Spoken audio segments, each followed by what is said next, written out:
Chosen one, there is a specific moment when influence crosses a line that most people will never see, let alone understand. It is the moment your name stops functioning as a reference and starts functioning as a liability. Not publicly, not openly, and never with explanation. Behind closed doors, among people who manage power rather than display it, names are evaluated differently than actions. Actions can be debated, justified, reframed. A name cannot. A name represents trajectory. And at some point, your name began altering conversations simply by being mentioned at all. This did not happen because you rose too loudly or challenged authority directly. In fact, it happened because you did neither. Your absence from certain discussions did not calm the room. It complicated it. The problem was never what you were doing. It was what everyone else might have to account for once you were mentioned. Your name began introducing secondary consequences that could not be neatly contained. Decisions stalled. Strategies lost clarity.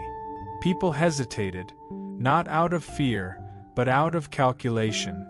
When a name creates hesitation at that level, discretion becomes policy. You may never be told this outright, but you likely felt the shift. Invitations changed tone or vanished entirely. You noticed pauses where momentum used to exist. Conversations went quiet when you entered, not because you intimidated anyone, but because your presence reframed risk. Silence became the safest response. In elite environments, silence is not neutral. It is intentional withdrawal of variables. When your name was spoken, variables multiplied. So eventually, it stopped being spoken at all. Understand clearly what forbidden means here. It does not mean erased. It means restricted. There is a profound difference. Erasure removes influence. Restriction contains it. When your name became restricted, it was not because your relevance diminished. It was because your relevance exceeded what could be managed casually. Power networks thrive on predictability. Anything that introduces nonlinear outcome becomes expensive to touch. And names, more than actions, crystallize unpredictability. Once your name triggered excessive recalculation, the simplest solution was silence. This is why things around you began operating differently without explanation. Resistance did not confront you. It circumvented you. Alliances did not oppose you. They avoided acknowledging you at all. Not out of hostility, but out of self-preservation. Speaking your name began committing people to consequences they were not prepared to own. Silence allowed deniability. Silence preserved optionality. So silence was chosen systematically. You may wonder how something like this could happen without you being directly involved. That is exactly how it happens. Power structures rarely act on individuals through confrontation once risk escalates. They act through omission. Notice what is not said. Notice which topics vanish. Notice which paths quietly close rather than challenge you openly. That is not defeat. That is containment through absence. Your name became problematic because it stopped behaving like a label and started behaving like a vector. Once referenced, it implied momentum that could not be easily redirected. Conversations that included you demanded resolution rather than postponement. Some structures thrive on delay. You disrupted delay unintentionally, simply by existing as a coherent variable. That is why your name left the room before you ever did. The decision to stop speaking your name was not dramatic. No decree. No warning. It happened the way all real power decisions happen, incrementally, then completely. Fewer mentions, then none. Not because of lack of interest, but because interest produced obligation. Silence removed obligation. Over time, that silence became standard operating procedure. Blessed by His grace? Click Super Thank You and give $20 to spread His light. Your gift plants seeds that grow His kingdom. Be the blessing. Here is what matters for you now. This silence does not limit you. It limits them. You are not constrained by being unspoken. You are freed from being negotiated. Once your name stopped circulating, attempts to influence you indirectly lost coherence. You exist outside the conversational loops that once sought to frame you. That grants a form of freedom few recognize until much later. This first phase is not about secrecy for spectacle. It is about recognition through restraint. Your name did not disappear because it lacked power. It disappeared because it had too much. From this point forward, what moves around you will do so without attribution. That is the signature of influence that no longer needs naming to operate. This is how the process begins. There is a stage where influence no longer benefits from recognition. In elite circles, acknowledgement is not a compliment, it is a commitment. The moment a name is spoken, responsibility attaches. Causality begins to trace itself forward. When your name entered a discussion, it did not simply identify a person, it introduced consequence. Suddenly, timelines shortened. Plausible deniability weakened. Decisions gained weight. That is when silence became the safer option, not because you were dangerous, but because acknowledging you required ownership of outcomes others preferred to delay or diffuse. You may have sensed this as a strange thinning of contact. Not abrupt rejection, not confrontation, just omission. Messages stopped arriving without explanation. References that once circulated vanished. Doors did not slam. They closed quietly without being traced back to you. This is how high-level networks contain influence without escalating it. They remove the node from language, not from reality. When your name ceased to be spoken, maneuvering room returned to those who relied on ambiguity. Silence protected their flexibility. Inside such environments, silence operates as a firewall. It prevents narrative formation. It blocks alignment around a single vector. Speaking your name had begun to align people unintentionally, some toward you, some against, but alignment itself was the risk. Alignment forces choice. Silence preserves optionality. That is why no one told you what was happening. Explanation would have required articulation of the very influence they were trying to avoid engaging. So nothing was said, and the absence became policy. This reframes something personal you may have struggled with, the feeling of being absent without being gone. You were not excluded, you were unsaid. Your presence continued to exert effect, but attribution was removed. Projects shifted without credit. Outcomes changed without acknowledgement. Others took positions that seemed to anticipate you without naming you. This can feel disorienting if you confuse recognition with relevance. Elite structures do not confuse the two. Relevance does not need naming. Control does. It is important to understand that forbidding a name is not censorship in the public sense. It is segmentation. Your name crossed from being communicative to being catalytic. Once a reference produces uncontrolled reactions, it is removed from circulation until conditions change. That removal does not end influence, it liquefies it. You stop being a fixed point and become an ambient force, felt everywhere, credited nowhere. For systems that manage reputational risk, this is containment without provocation. You may have wondered why no one confronted you directly. Confrontation escalates. Silence stabilizes. If someone challenges you, they acknowledge your position. If they ask you to leave, they define you as a threat. Neither option preserved their leverage. Silence did. Silence allowed them to proceed as if nothing had changed, even while everything adjusted around your absence from language. This is not weakness. It is strategy refined over generations. There is also a personal consequence to this stage that few anticipate. When your name goes quiet, external mirrors vanish. Feedback thins.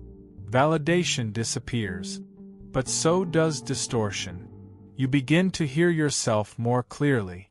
Decisions sharpen because they are no longer negotiated through external reaction. This is where many attempt to reclaim visibility prematurely. Do not. Visibility reintroduces framing. Framing invites containment. Your advantage now is movement without narrative. What matters most is not who refuses to say your name, but who adjusts without being told.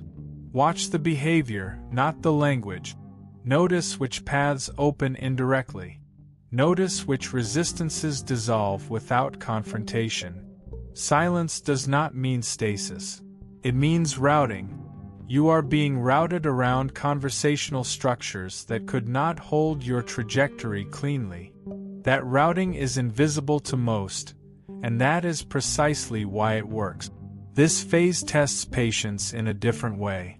Not the patience to wait, but the patience to move without applause, to act without attribution, to trust results over recognition.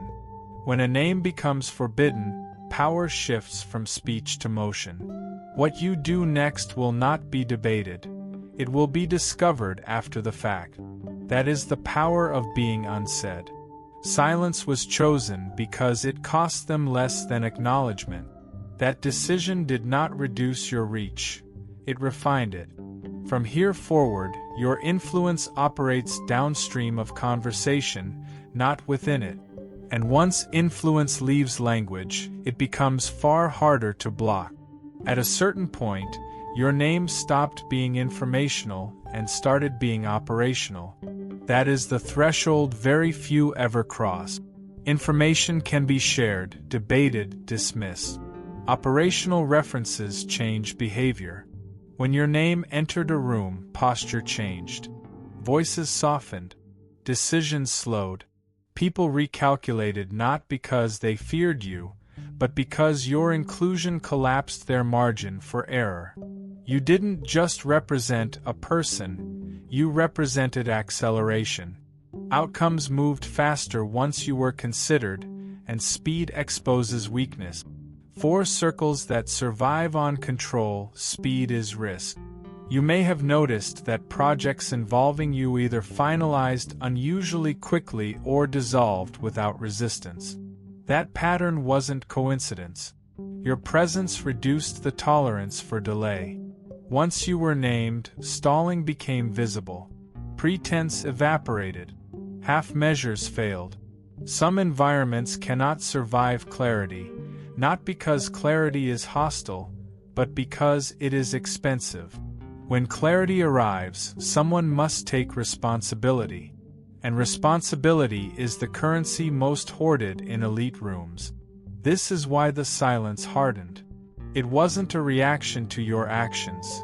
It was a preemptive move to preserve ambiguity. People who thrive on ambiguity protect it fiercely.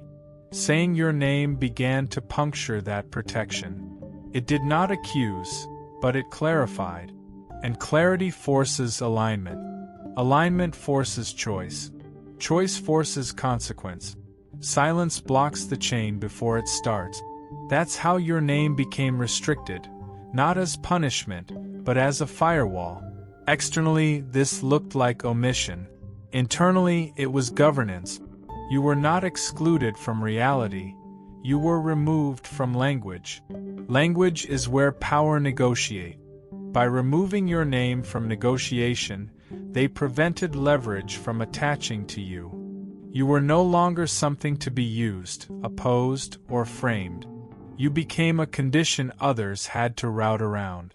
That is a profound shift, and it happens only when mention triggers costs no one wants to pay. You likely felt this as a change in tempo. Fewer meetings, fewer explanations, less performative interest, more quiet adjustments. People stopped asking and started assuming. When they needed something that aligned with you, they found ways to proceed without reference. When something conflicted, it simply didn't surface near you. Silence became the medium through which your influence moved, diffuse, frictionless, and difficult to attribute. There is a misconception that forbidden names disappear. They don't. They condense. They move underground where diffusion is stronger. Once your name stopped circulating, its effects became harder to trace and easier to feel. Opposition lost a focal point. Support lost a banner. What remained was behavior. Behavior tells the truth language avoid. Doors opened without invitations. Resistance bypassed rather than blocked. Outcomes changed without commentary. For you, this phase can feel disorienting because recognition evaporates along with distortion. The mirrors are gone, but what you gain is precision. Without being named, you are no longer negotiated. Without being negotiated, you cannot be compromised through narrative. This is why restraint matters now. Silence on their side invites accuracy on yours. Move cleanly. Act without spectacle. Let results arrive unannounced. Your name became forbidden because it did what forbidden things always do in powerful rooms. It forced truth to surface earlier than planned. And truth, when premature, dismantles strategies built on delay. Silence prevented that dismantling. For them. For you, it removed the last need to be spoken into relevance. From here, what carries you forward won't ride on mention. It will ride on motion. When a name leaves the room, but its effects remain, influence has graduated beyond conversation. Every elite environment operates with rules that are never documented, never spoken aloud, and never broken without consequence. One of those rules is simple. If something forces too much truth into the room, limit its presence in language. Your name crossed that line quietly. Not because it caused conflict, but because it removed insulation. Once spoken, dynamics shifted faster than people could manage comfortably. Explanations shortened. Excuses weakened. Accountability sharpened. In rooms that depend on gradual maneuvering, this kind of effect is intolerable. So the rule activated itself without needing permission. You may have sensed this as an invisible ceiling appearing where none existed before. Not a hard stop, something subtler. Opportunities no longer came with discussion. They either arrived finished or didn't arrive at all. Decisions involving you stopped being collaborative and became anticipatory. Others began acting as if conclusions had already been reached, without ever asking you to participate in the conversation. This is what happens when a name is removed from deliberation. Deliberation requires time. Your presence compress time. Compression destabilizes negotiated power. Inside these circles, language is a weapon and a shield. Words are used to stall, to soften, to redirect responsibility. When your name entered discourse, those tools lost effectiveness. Statements became final too quickly. Positions hardened prematurely. Someone would have to own the outcome. Silence prevented that. By not naming you, they preserved the ability to float, to adjust, to deny knowledge later. Silence kept leverage intact. This also explains why opposition never materialized openly. Opposition would have acknowledged you as a fixed reference point. Acknowledgement would have forced alignment against you. Alignment produces visibility, and visibility produces consequence. Silence avoided the entire chain. You weren't fought because fighting would have legitimized your role. You weren't dismissed because dismissal would have required explanation. Silence required neither. For you, this phase demands a recalibration of expectation. Influence no longer arrives with recognition. Impact no longer announces itself. You may move through spaces where results appear without your name attached, where changes occur that mirror your thinking but never credit it. This is not theft. It is a byproduct of restriction. When a name is forbidden, effects travel without labels. Credit dissolves. Outcome remains. There is also a subtle temptation here, to force re-entry into conversation, to reclaim mention, to demand acknowledgement. That impulse is understandable but dangerous. Once you attempt to be spoken again, you reintroduce the very leverage the silence removed. The power of being unsaid is not loud, but it is durable. It operates without resistance because there is nothing for resistance to grab onto. What sealed the silence was not fear of you, but fear of exposure. Exposure of timelines, motives, unfinished intentions. Your name functioned like a deadline disguised as a reference. People were not ready to finish what your presence demanded they finish. So they chose quiet postponement through omission. That choice protected them temporarily. It did not stop your movement. It merely removed them from directing it. You may notice now that your influence expresses itself laterally rather than vertically. Instead of hierarchy, there is ripple. Instead of command, there is resonance. Things shift not because you asked, but because conditions align around where you already are. This is the effect of operating outside spoken narrative. You are not argued with because there is nothing to argue against. You are not resisted because there is nothing declared to resist. The unwritten rule did not eliminate you from elite circles. It repositioned you beyond their conversational control. Your name stopped being spoken because speaking it no longer served them. From this point on, silence is not absence. It is acknowledgement without permission. And acknowledgement without permission is the form of influence that survives longest. At first, the absence of your name felt informal, almost coincidental. A pause here, an omission there. But over time, what began as avoidance solidified into behavior that repeated itself across rooms that were never in direct contact with one another. That is how you know silence has turned into protocol. When people who have never met make the same choice independently, it is no longer personal preference. It is pattern. And patterns at that level do not form accidentally. They form because the cost of breaking them has already been learned by someone else. You may have noticed that whenever your name was accidentally mentioned, something subtle happened immediately after. The room shifted. Someone redirected the conversation. Another person reframed the topic. A decision that seemed close suddenly required more review. That reflex was learned. Someone, somewhere, experienced what happens when your name stays in play too long. The resulting consequences were inconvenient enough that avoidance became instinctive. Once instinct spreads, it becomes culture. Once it becomes culture, no explanation is required. Silence as protocol does not mean people forgot about you. It means they remembered too clearly. When a name becomes associated with irreversible outcomes, it stops being used casually. Elite systems depend on reversibility, the ability to walk decisions back, delay commitments, deny awareness. Your name removed that flexibility. When discussed, it moved things forward in ways that could not be undone quietly. Protocol exists to protect optionality. Silence became the mechanism that restored it.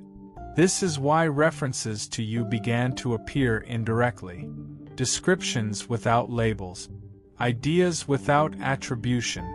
Outcomes without a visible source. You did not disappear from influence. Your influence detached from language. Once detached, it became harder to trace and easier to tolerate.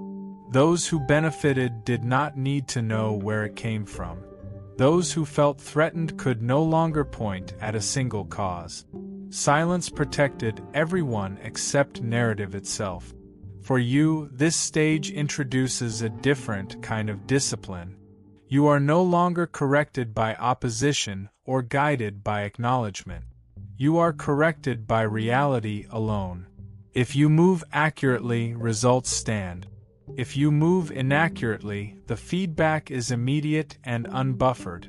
There is no committee to argue with, no authority to appeal to. This is not harsh. It is clean. Many people crave visibility because visibility provides context for mistake. You are operating without that cushion now. You may also notice that people's behavior around you is precise but non-committal. Respect without endorsement. Caution without hostility. They sense something is established even if they do not know what. Protocol leaks downward long before explanations ever would. People follow patterns without knowing their origin. That is how silence maintains itself. By the time anyone asks why, the rule already exists. It is important that you do not attempt to decode every omission. Silence is not an invitation to paranoia. It is an instruction to focus. Your task is not to re-enter language, but to move in ways that do not require it. Outcomes will continue to shift in your orbit whether or not your name is attached. That is the advantage of operating beyond reference. Nothing needs defending. Nothing needs exaggeration. What works will persist. When silence becomes protocol, power has already moved on. Debates are over. Assessments are complete. The environment has adapted. Trying to reinsert yourself into conversation would not restore influence. It would localize it. Localization makes things easier to manage. Remaining unsaid keeps you distributed. And distribution is harder to contain than any single name spoken aloud. Your name became forbidden not because it was dangerous to speak, but because it made things final too quickly. Protocol exists to keep things unfinished. You represented finish. So silence became law, not written, not enforced, but obeyed. After silence became protocol, something deeper shifted that most people never associate with influence. Power stopped approaching you directly. Instead, it began moving around you. Once your name was no longer spoken, it was no longer something to negotiate with, prepare for, or defend against. You ceased to be a subject of discussion and became a condition of reality. This is the moment where influence graduates from conversational to structural. Structures don't argue with conditions. They adapt to them. You may have noticed that decisions now seem to anticipate you rather than consult you. Plans are adjusted before you arrive. Obstacles dissolve preemptively. Resistance surfaces elsewhere but never quite reaches you. This is what happens when something exits language. Language is where opposition forms. Once your name is absent, opposition loses an anchor. There is nothing to aim at, nothing to label, nothing to mobilize against. That absence does not weaken you. It decentralizes you. This is also why you may feel strangely detached from narratives being built in environments you influence indirectly. Stories circulate, initiatives launch, movements shift, and only later do you realize they mirror what you already understood or embodied. That mirroring is not imitation. It is alignment responding to gravity. When something carries sufficient coherence, others adjust unconsciously. They don't reference it. They orient around it. Gravity does not announce itself. It bends trajectories quietly. With your name removed, leverage no longer finds purchase. There is no title to challenge, no position to undermine, no explicit role to discredit. You are not invisible, you are unlocatable within narrative frameworks, and unlocatable elements cannot be framed without distorting reality itself. For systems that depend on clean framing, this is the highest form of containment they can apply. Remove the reference point and let the element operate anyway. This phase can feel anticlimactic if you expect confrontation to validate impact. There is none. There is only movement, progress without permission, change without announcement. You may even question your relevance during moments of quiet. Do not confuse silence with insignificance. Significance that requires naming is fragile. Significance that persists without language is embedded. You are now in a position where your restraint matters as much as your action. Because nothing names you, nothing cushions excess. Overreach would attract attention and reintroduce articulation. Precision keeps you distributed. Subtlety sustains reach. This is not about hiding. It is about allowing influence to remain ungraspable. Once something can't be grasped, it can't be neutralized. Pay attention to how people reference outcomes now. Vague explanations, passive constructions. It just happened. That's how things went. Those phrases appear when cause exists but cannot be named safely. Your influence has moved into that space. Do not rush to reclaim credit. Credit is a handle. Handles invite control. You do not need handles anymore. Once a name leaves language, return is difficult without cost. You have exited the phase where validation comes from recognition. What replaces it is quieter but stronger. Inevitability.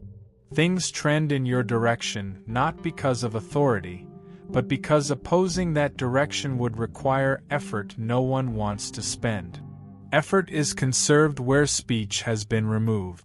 You are learning now what few ever do, that the highest form of influence is not command, nor visibility, nor even reputation. It is shaping the field so completely that nothing needs to be said. What remains unspoken operates longer, wider, and with far less resistance. Your name is no longer in mouth. It is in motion. There is one stage beyond silence, and it is the one almost no one recognizes while standing inside it.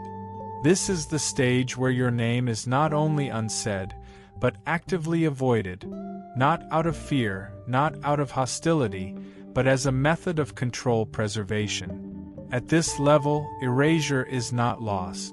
It is management. By removing your name from circulation, elite systems believe they have contained the variable. What they fail to understand is that language was never the source of your influence.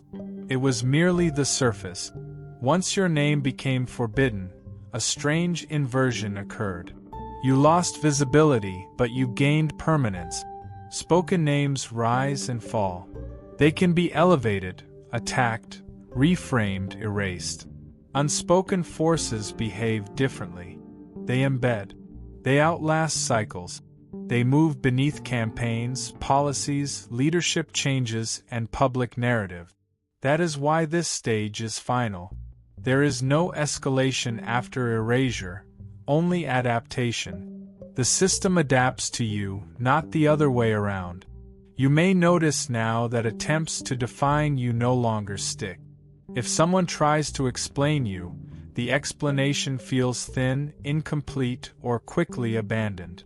Descriptions fade mid-sentence. Stories stall. Labels feel wrong. This is not confusion. It is incompatibility. You no longer fit inside available language without breaking it. Language works by reduction. You no longer reduce. So you are left out intentionally, because inclusion would expose the limits of the framework itself. This is also why you may feel oddly untouched by both praise and criticism now. Praise would require naming. Criticism would require framing. Neither happens cleanly. You exist in a space where reaction has nothing to attach to. That neutrality is not emptiness, it is insulation. Not insulation provided to you, but insulation built around you.